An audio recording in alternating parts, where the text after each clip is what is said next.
we're here in West Vancouver, overlooking beautiful Vancouver on a sunny day. We've had Michael Chong in town. Michael is the MP for Wellington Halton Hills. More importantly, he is the author of the Reform Act. I have stood with Michael in many ways. We were with the Prime Minister on the Prime Minister's first trip to Asia. Michael and I stood last year in the House in defense of the privilege of MPs to speak their piece in the House of Commons. And today Michael's been my guest. We've met with many constituents of the riding to talk about the Reform Act. Michael, why don't you tell us a little bit about your act and what you heard this morning from the people of this riding? Well, what the Reform Act will do is restore grassroots democracy in Canada. It strengthens the role of elected members of Parliament to represent their constituents or to stand on principle in the House of Commons. It allows them to do so by restoring greater grassroots control over party candidates, by mandating the election of caucus chairs and the secret ballot votes for the expulsion of caucus members, and by clarifying the rules for the review of the party leader and the election of an interim leader in the event of a successful review. So what these three things will do together is strengthen democracy in this country, strengthen the checks and balances on power, and I think that's a good thing. What we've been hearing from people here in West Vancouver, sea to sky country, is tremendous support. People from all different political parties came out this morning to a town hall hosted by Chong and Weston, and there's enthusiasm for this bill. I encourage people to go to reformact.ca to learn more about this bill and to lend it their support.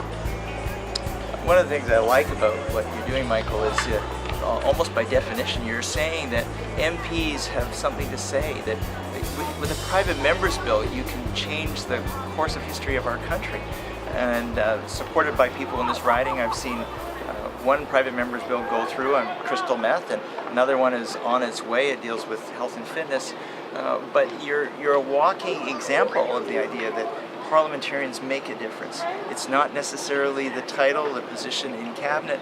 It's your role representing your constituents. Do you want to add to that? Yeah, John, I think that's true of any area of life. You know, those who stand up and let their voice be heard make a difference. Whether you're a volunteer in a charity, whether you're an elected official for a municipal government, or whether you're a member of Parliament, whether you work for in a corporate environment, those people who stand up on principle and make their views heard, those people make a difference. And that's why it's so important that people be actively engaged in our democratic process. So it's important people go out and vote. That's why it's important for members of Parliament to make their views known to the powers that be in Ottawa. Last thing, personal note, you said this morning that your father was in Hong Kong during World War II and saw what happened when the Japanese invaded. My father was a prisoner of war of the Japanese, also in Asia, in Singapore.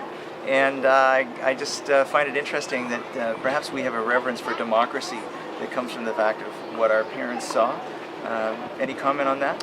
John, you know, we live in the best country in the world, a place of stability and prosperity. My parents came here as immigrants. My father from post-war Hong Kong in 1952, my mother from post-war Europe, from the Netherlands in the 1960s. You know, and they built for themselves and their children lives to be envied around the world. And millions of Canadians have similar stories to this. So we are very fortunate to have a country where we have democracy, where we have these democratic institutions. And I believe strongly in fighting for them and ensuring that they remain vibrant so we can ensure prosperity and stability for our children and grandchildren.